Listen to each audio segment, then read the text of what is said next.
Right, boys, day 151, and I'm just gonna go off the dome today. There's a lot of things that I kind of want to cover.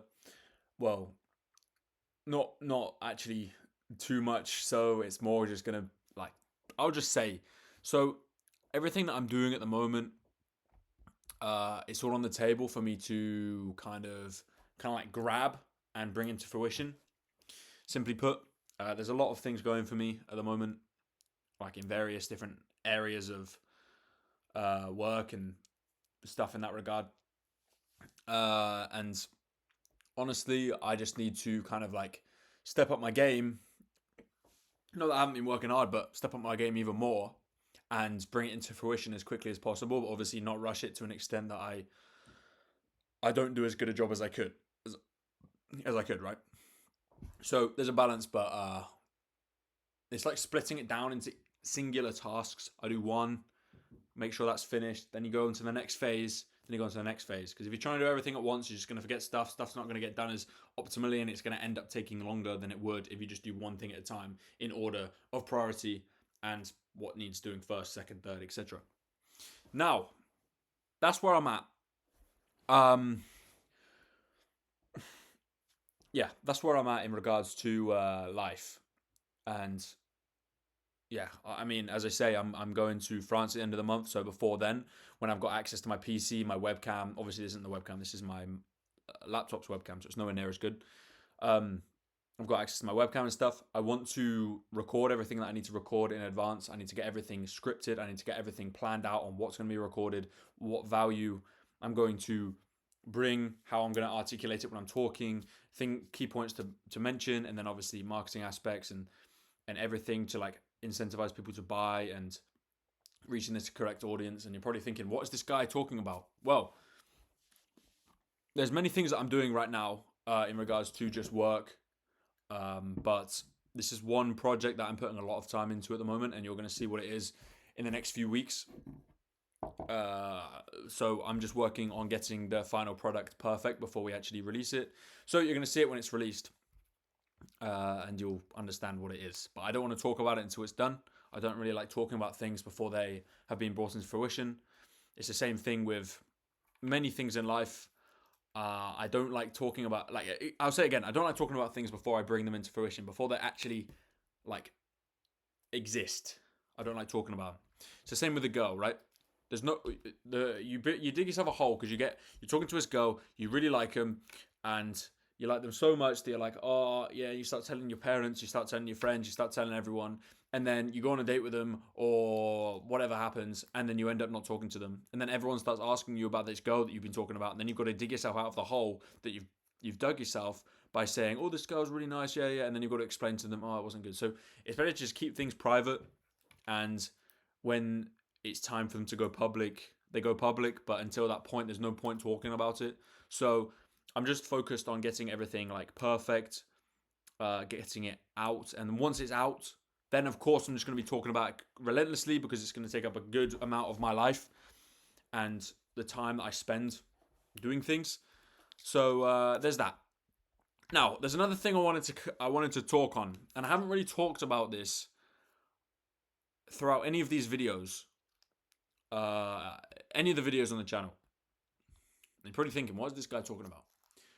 Now, it's not really my place to talk about these things, but it takes such a mental toll on me, like daily or just whenever I'm perceiving things or trying to analyze things or just comprehend the world, life, whatever. It always takes a toll on me, and I just wanted to speak to you guys about it because I would like your thoughts on it. Not so much that I'm going to see your thoughts and be like, oh, you know what, he's right. I'm just going to completely disregard everything I think, but more so just like sharing it with you guys and kind of like speaking my mind because again, this is my channel. I can kind of do what I want, but also when I'm on this journey to the goal that I'm trying to attain, um, of course, there's going to be things that I need to talk about on that journey. So, without further ado, I want to say, so this could go deep, and I don't want to go too deep, but I just wanted to tap on it really quick because I know you guys kind of like have similar mental state, like not mental states because that's the wrong word to use, similar um, thought process to myself. So I just want to say how obvious it is everything going on in the world at the moment. And I know you're like, this guy's getting so political. He's getting so political. But in truth, everything's so blatant, it's so obvious, but it feels like people are just walking around blindfolded to a lot of things because I don't know if they get their ideas from the mainstream media or they get their ideas from wherever. Because most people, they get their information from the mainstream media, right? And if you think like me and you look at things the way I look at things, the mainstream media is a load of fucking shit. And I woke up to this fact from actually a very unconspiratorial book, which actually has a review from Barack Obama on the front page, and it's called Factfulness by Hans Rosling.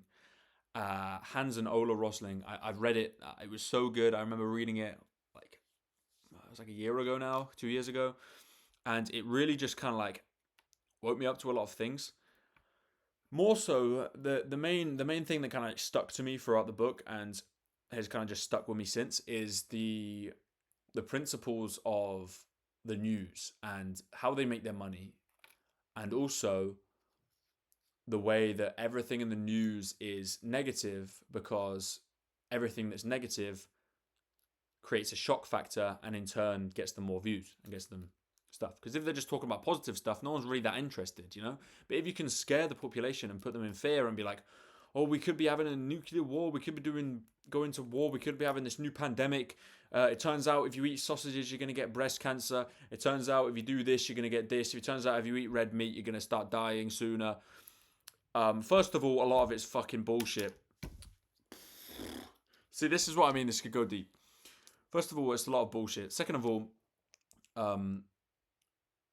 you get more views from chatting shit and not necessarily chatting shit, but kind of like tampering with the truth, but also releasing stuff that isn't positive. Because if it's positive, no one's going to click on it. You know, it's like, oh, that's cool, next thing. Oh, that's cool, next thing. And obviously, they have to put a bit of positivity in there sometimes, and there always is that some point of positivity. But whenever you hear the news come on in the car, or you go on the front page of BBC News, or you go on the front page of just anything, it's just negative, negative, negative. You look at the front page of a newspaper, it's just like 10,000 people die in Syria.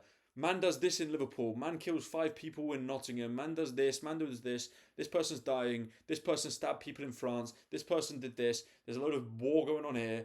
These people are dying. Turns out you're going to start dying if you eat too much red meat. Like, everything to capture attention that's fucking negative. Because if it was positive, no one's really going to be like, oh, that's really cool. Let me read on. You know, that you've got to add that shock factor. You've got to add that negative thing. So, yeah, I mean, and the same thing goes for the news, right? If you're listening to the BBC Radio 1 or whatever it is in the US, like Sirius XM or what are the channels over there? You've got I can't actually remember what they're called now, but you know what I mean. All of those channels, like when the news segment comes on, you don't hear it and it's full of positive stuff. You hear it, it's full of negative every single fucking time. So what I'm trying to get at with this is, first of all, this is what it says in the book by Factfulness, which has a review from Barack Obama, and the world is always going to look a lot worse than it truly is, purely because of how you consume media. And when you are consuming media, it's all going to be negative because that's what gets them more money, more views, and more money. So think about it like that next time you see the news. And also, I think another thing is a lot of it's that all of the good things that happen get passed over because, again, it doesn't get as many views. So it always looks like the world is getting worse and worse and worse, and everyone's living in fear. Everyone's like, oh, the world is shit. Everyone's miserable. That's why everyone in the UK, like the other day, a new study came out about the UK being the second most miserable country in the world.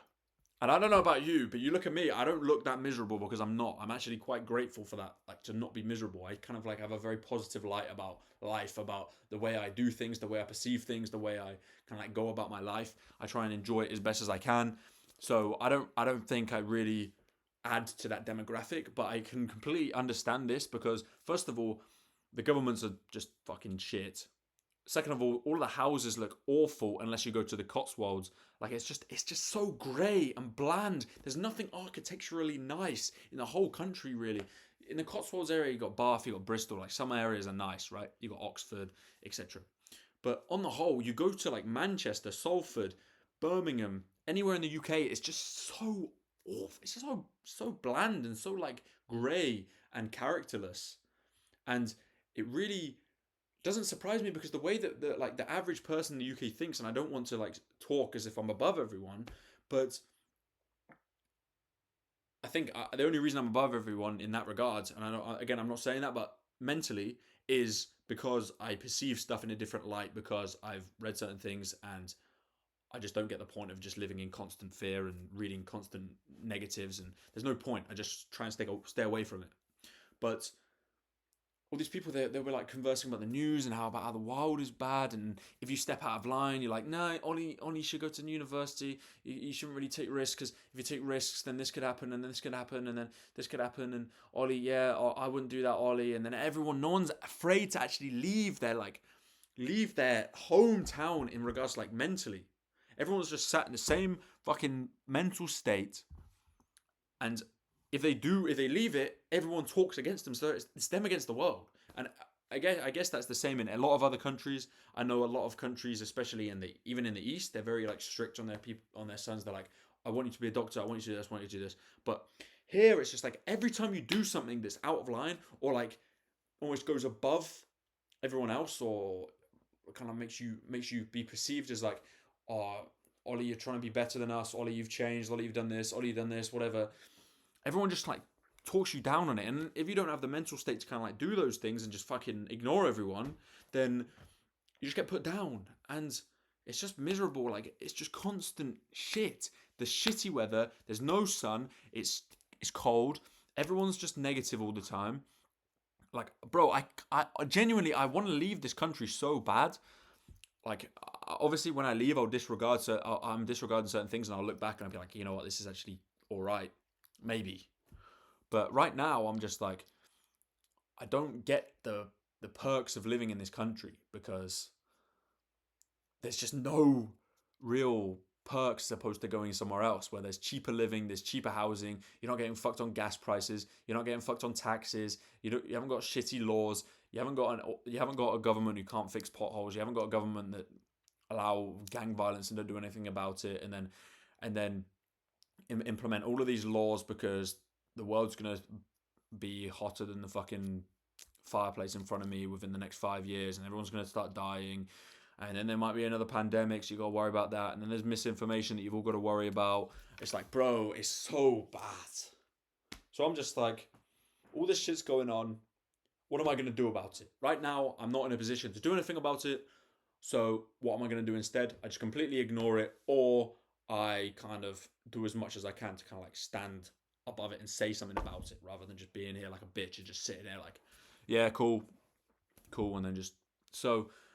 I don't know. There's two mindsets about it, but I don't know about you, but it's so blatant, everything going on. It's really bad. But the point is, you can't go and explain it to anyone who gets all of their information from the mainstream media because that's their only source of information. If you think like everyone that isn't in our age range of like 20, 20, 21, 25, 30, like a lot of our like parents, like 40 plus or whatever, they get all of their information purely from the mainstream media, you know? And it's no surprise that people get depressed and are always feeling like shit in this country because a lot of people just have BBC News notifications come up on their phone. So every time they go on their phone, they've got a BBC News notification. Oh, 10 people have been killed in Bradford because of this stabbing. Babies just died. Babies just been killed. All this stuff. And it really makes me like sad because as much as you can say stuff to people, they just disregard it and they're like, "Nah, I want to be updated. I want to have a good worldview. I want to know all the stuff in the world." Like, no one, like, what are you gonna do? What are you gonna do? It's not like you're a stock market investor and you're like, okay, this stuff's happened. What I'm gonna do is I'm gonna transfer all of my investments from here to here, and then I'm gonna make more money.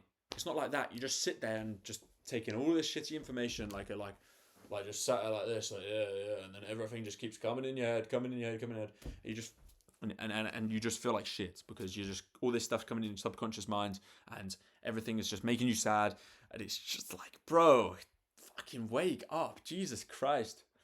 So, I mean, I don't think I've said anything heavily controversial in the last however long I've been talking. But I think most of the points that I've made people can agree with, especially people in the UK. But there's a lot. It goes a lot deeper than that, and to an extent where the majority of people would call me a conspiracy theorist, and there's no like real backing. Well, there is backing. There's a lot of fucking backing, but there's no credible backing, like mainstream media backing, because of course there's no mainstream media backing because it goes against the narrative. So everything that you say that's out of line, you're not gonna get fucked. You're gonna get fucked for saying it and having this worldview. And I wouldn't be surprised within the next 5 years, we're gonna sit there and everything's gonna be tracked. And if I say something wrong, I'm gonna get put in prison. I'm gonna have to pay a fine. I'm not gonna be able to pay for my food because everything's gonna be on some digital currency, so I can't pay for certain things. And I can't go on certain trips in my car because if I do, then I won't be able to make another trip because my carbon emissions will be too high, or I've got a carbon emissions tax, and every time I spend a certain amount of money on things that emit carbon, like red meat, which is bad for you, so I shouldn't be buying red meat either, right? I should be buying Beyond Meat so I can make some rich investors a bit more money. But everything that I buy that's inherently carbon emitting, I'm gonna have to pay a tax on it, or just all these things, bro. And you're gonna be like, okay, so this guy's just said he doesn't watch the mainstream media news, and now he's saying all this stuff. You'd be naive to not like be aware of this stuff when you're living in a country like this. If you're completely decentralized, then fine.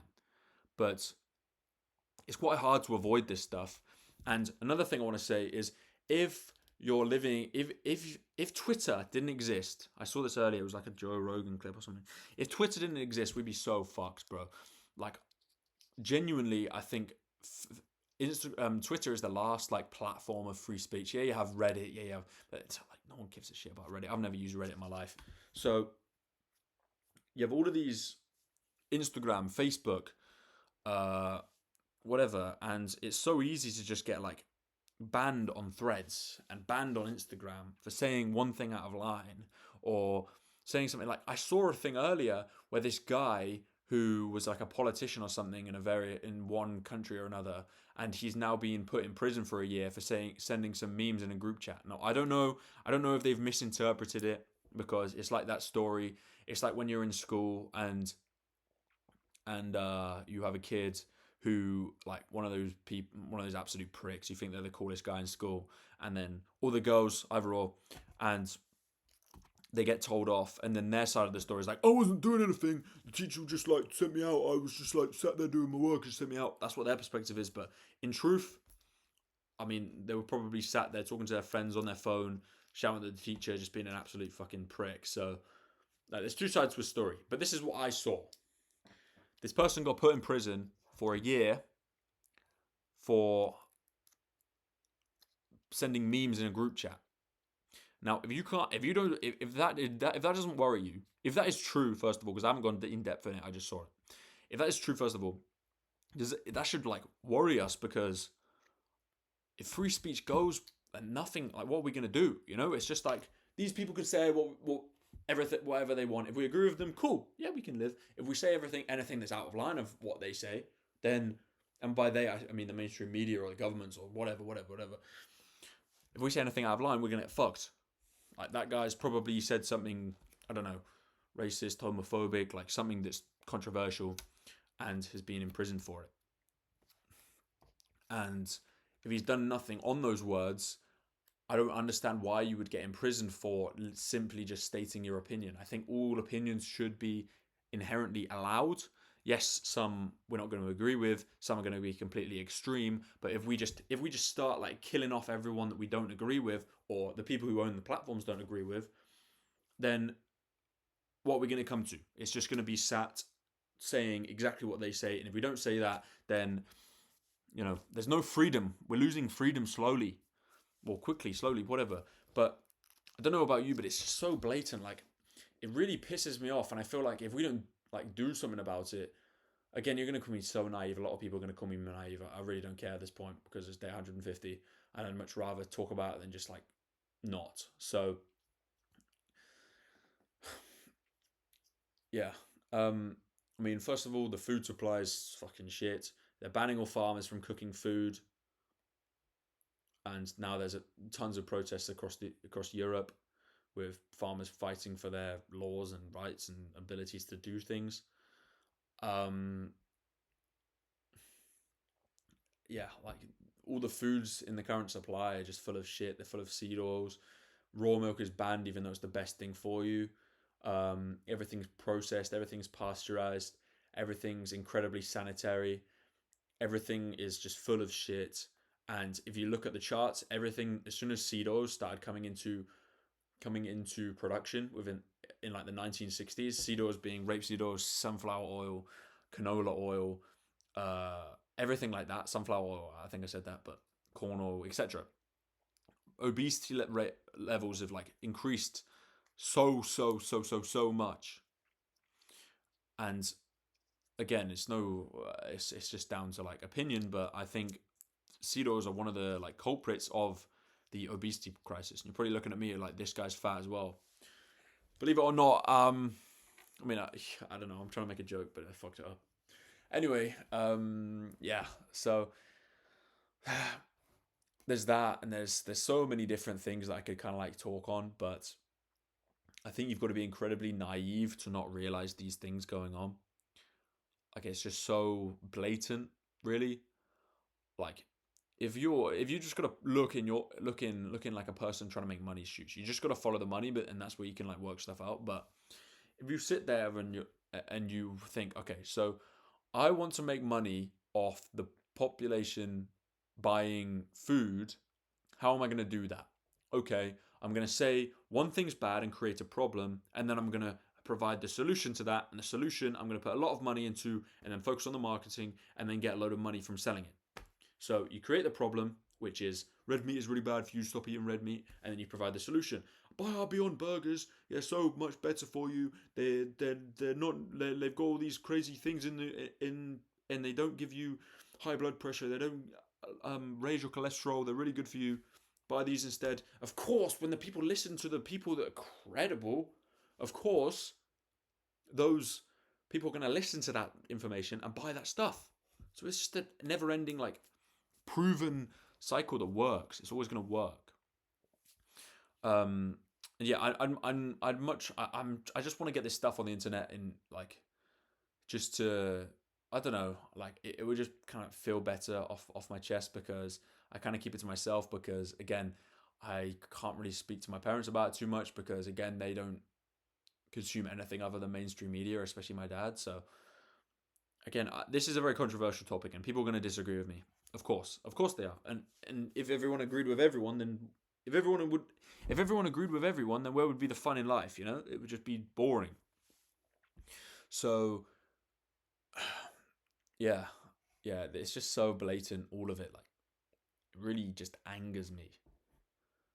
And the fact that I'm so helpless to it, and that's why I think consuming the news, like religiously consuming the news, is so just detrimental, first of all, to just your well being, but for also a waste of time and also just pointless, really. Because 99% of us are just helpless. Like 99.99999% of us are just helpless to it. But it's one thing being aware of it, and then if you get enough people aware of it, then something might happen. But yeah, I think it's just so blatant. And when I see comments online and people talking about it, they're like, okay, it kind of gives me some hope because I'm like, okay, these guys get it, and more people are getting it. So yeah, I mean, I'll put it like this. I've got to phrase this correctly without sounding like an idiot. I mean, if you know, you know. If you don't know, you're going to think I'm an idiot. So I'm going to hit both demographics regardless. But if you wanted to make more money, you wanted to be able to make more money off of tax, you wanted to gain more control and inherently in the process make more money, how would you do that? And how would you get everyone to buy into that process? Um, I don't know about you, but where does most of the money go? Like where does most of the money go in general? And when I look at it, I'm like, okay, the money goes cars, rent, travel, and food.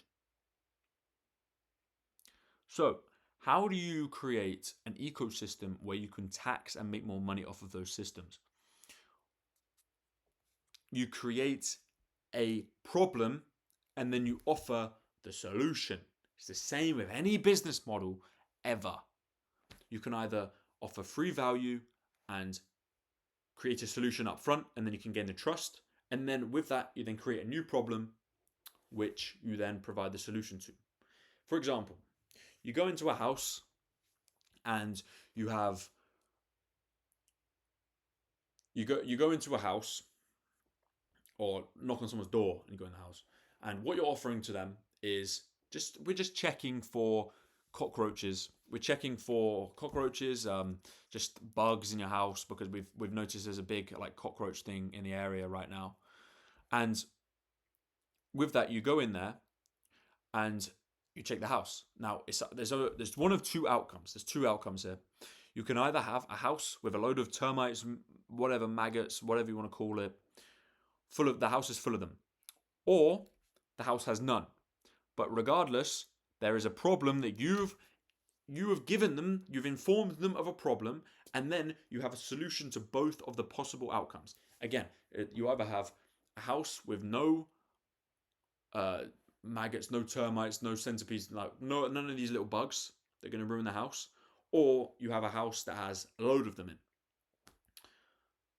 But regardless, you go in there and you've informed them of this problem, and either if the house is full of, I want to say, cockroaches, like whatever you want to call it, if it's full of cockroaches, you then provide them, you offer the service of getting rid of all the cockroaches, to which, of course, they're going to say yes, because who else is going to do the job, right? So then they pay you to get rid of them. Or, because you've informed them that there's a problem in the area, and it's very prevalent to have these things in your house, you then provide another solution to a problem and say, well, we've noticed there's a lot of things in the house. Here is a spray for you to put around your house, or here is a thing to put in the corner to get rid of all the termites. So regardless, you're making business, and that business wouldn't have happened if you didn't create the solution. If you didn't create the problem initially. So it works both ways. But again, tying into food, travel, housing, and just cars, and just where most of the money flows. If you wanted to gain more money from that, and also gain more control with that, what would you put into place for that to come into fruition? Now, I don't know about you, but this is a very big claim to someone who hasn't heard it before. But I'm just going to... If you wanted to do those things, you would create a problem and you would inform people of a problem. And the solution to that is obviously things that you bring to the table. Now, I don't know about you, but you're probably thinking, okay, how would you do that? How would you do that? You inform people that there is a problem with the climate, and you are each person is inherently adding to that problem. So you can see where I'm going with this. But now that you've created the problem, you then provide the solution. And that's where electric cars come in. And that's where companies like massive corporations like BlackRock, Vanguard, etc. have like 80%, 90% of the stock of these companies, and can then tailor things around everything to work perfectly and just completely control everything. And of course, I'm going to be a conspiracy theorist. Of course, I don't like talking about this because I've never really done this before. But you have these corporations who own the whole world. They own Disney, they own Colgate, they own fucking Johnson & Johnson, they own every little finite detail you could ever think of. They own it. You know, so they control the food, they control everything, and they control everything that they do to us, and it's almost just like they've got us on strings, you know. And call me conspiracy theorist. Go on to Google. Is it Google Analytics or Google whatever it's called, and you can just check the ownership of any brand. Just think of any brand. You can see who owns it. It's the same people every single time. So if you think, looking at history up until this date, if you think looking at history that people now won't have the same intentions as people in the past of gaining control, of trying to just completely own everything, just control everything, if you think because it's the present and now it's 2020, these things aren't going to arise again. These problems aren't going to arise. These people aren't going to just kind of try and get as much control over us as they can. Like you've got so many examples in the past, and human tendency works the same. It doesn't just change. You don't just have an event that gets fixed and then the people who created that event, created that problem, just kind of like die off, like that mental shift. Of course, there's going to be people who want to implement these things, and yeah, it's just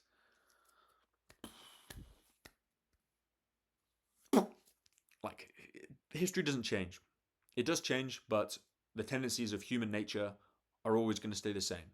It's not like you go 200 years, 100 years, however long, and that mindset is gone. There's going to be people who want to do certain things, and you can go back in history, whatever. But I mean, I don't like talking about this stuff online. It's not that I don't like it. Actually, I feel good doing it, but I haven't done it before, and that's why it feels kind of like uneasy doing it. But I'm trying to articulate it as best as I can, and I'll probably look back in this and back at this in a few years and be like, okay, yeah, Ollie got it. I said this. Was I wrong? Maybe I was. Maybe I wasn't. But to have an opposing view, thinking for yourself, is something that's very rare nowadays, but getting more prevalent actually, which is good. But yeah, I mean, people just eat up the news, eat up everything that the mainstream media says because that's what they've grown up listening to. So everything that they say is true. If they don't say it, then it's obviously a conspiracy theory and untrue. And again, who owns the news? Who owns the media? Any media source, any media outlet in the UK, in America, in most countries, you go and look at the ownership, it's the same again. The same people who own Colgate, the same people who own Tesla, the same people who own every company in the world. And yeah, call me a conspiracy theorist again, but I'd much rather it fits much better on my conscience talking about it as opposed to just sitting here and just being like, yeah, so today I did this and today I did this and today I did this, and I'm not going to tell you what I'm thinking because so yeah. But I think a lot of people are naive. A lot of people, I'm not saying I'm not naive, but what I am saying is a lot of people are naive and they will only listen to one side of the story. So you take your average Joe off the street who listens to the mainstream media. They just listen to the mainstream media. Anything that opposes the mainstream media, that's a lie. That's a lie because all they believe is mainstream media, right? But if you think about it, if you've got kids, you have, I don't know, two kids. You've got a boy and a girl, same as me and my sister. And the older brother starts crying or the younger sister starts crying.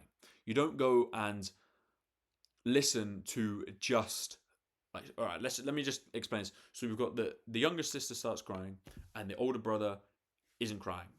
You would think cause the damage, right? So in that situation, you don't go and just listen to the older brother's perspective because he's the one that's not crying and he's the one that's older, so you should just listen to him instead of the younger one. You listen to both sides of the story. But that doesn't happen in any other regard in regards to thinking about things. People don't think for themselves. They think about what other people think. They think about the impacts that having certain opinions would have. They think about what other people think of them before they state something. And because of that, everyone sits in the same kind of corridor, the same kind of frame of thinking, and is too afraid to kind of like stick their neck out and do certain things.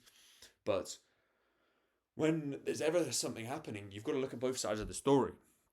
You've got to analyze why someone's done one thing and why someone's done another thing, and that as opposed to just taking what's coming through on the media as, yep, that's right, cool, next, okay, yep, that's right, cool, yep, next. You've got to take into account everything that goes into that said thing that's been stated. And it's the same thing as when you've got a kid in a class and that kid is like a pain in the ass and they get kicked out of the class, right? You don't just listen to that kid's perspective because most of the time it's wrong because they don't want to say the bad things that they've done. They just don't want to take any accountability. They just want to blame it on the teacher. So again, you've got to look at both sides of the story. And I think we've come to a point where no one is really doing that. It's just like, it's good because the media is losing credibility, but everyone that watches TV, like that's older, like 40, has so much trust and like loyalty to the media that anything that the media doesn't say isn't truthful. No, it's just a lie. It's just a conspiracy theory. They just want to be contrarian. They want to just get attention, you know? So that's my perspective on things. I'm sure I've missed out a lot of key points here, but yeah, I think it's just sad. Like, it's not sad. It kind of it fires me up. Actually, it really does, because I can either sit here and be a bitch to it and just kind of like avoid it, or I can do what I can to kind of attack it head on. And one of those things that I'm doing is making this video. So, as much as this video, I'm sure will not do anything, I'd much rather talk about it than keep it to myself. So, yeah, and I think if more people can speak up about it, the better. So, yeah, man, it's just kind of obvious, like, you know, when everything's electric, you go 100 miles, they can just turn your car off. Or you're a criminal who's done something bad, they get in a car and they go and they know which car you're in, boom, car shut down. Or just anything. It's just like everything's going to be on the grid. You can do this, do this, do this. So I get more and more incentivized to live off grid, and also living in the UK, it's not exactly the nicest place ever. Of course, I probably take it for granted, but I don't know if I do, to be honest. There's a reason why I'm going to France in April, but yeah. Another thing I want to just tap on quick is, I don't know if you've noticed, but again, I could go about this all day. I want to be brief on this last thing. I don't know if you've noticed, but what I said about travel and what I said about climate change and stuff. When, like, recently, if you want to stop people traveling as much and control them and be able to tax them and stuff, you've got to, again, also there's more things that tie into it other than just saying, oh, you need to do this because it's going to help this. So you've got to incentivize people to stop doing things or do certain things. And again, this is a very this is more of a reach than anything else. But again, it really wouldn't surprise me if it's not. I don't know if you've noticed, but there's a lot of like airline issues at the moment. There's like I think multiple, if not dozens, of airlines just suddenly stopped like working, and bolts have fallen out, and things are catching fire, and things are happening, and I think there's a big problem with that now, and it really wouldn't surprise me if it's done on purpose for people to lose hope in flying as a whole. It really wouldn't surprise me. Again, could be completely wrong. I understand if I look like an absolute idiot, but I just want to look at both sides of the story. You know, I want to analyze both sides and be like, okay, this is happening because of this could be happening because of this, or this is right. You know, you've got to look at both sides of the story again. So you've got to look at the possibilities, why things could be happening. Again, the fact that it could just be happening as an anomaly, but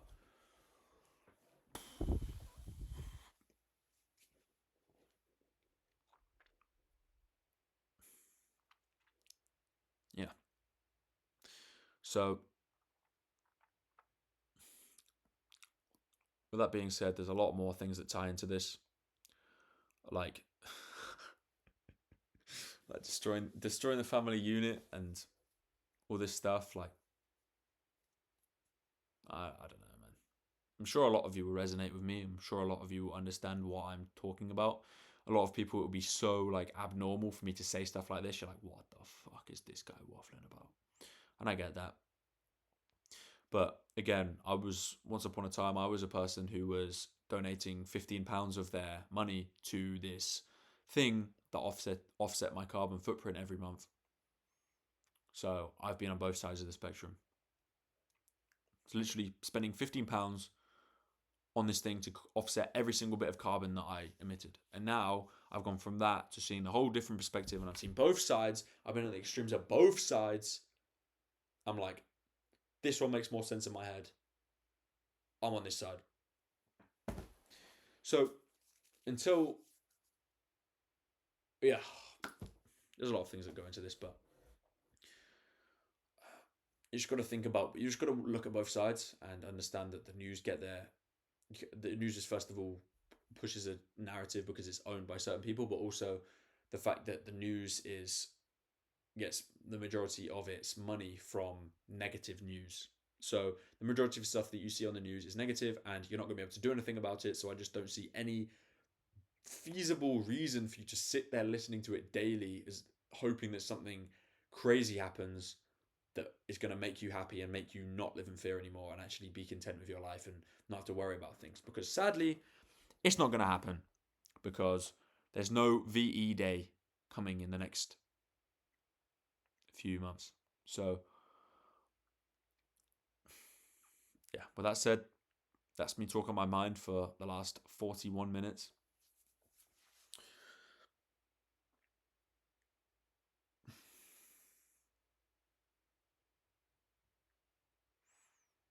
Yeah, I've never done something like this before, so what can you do? Anyway, thank you for watching the video, and I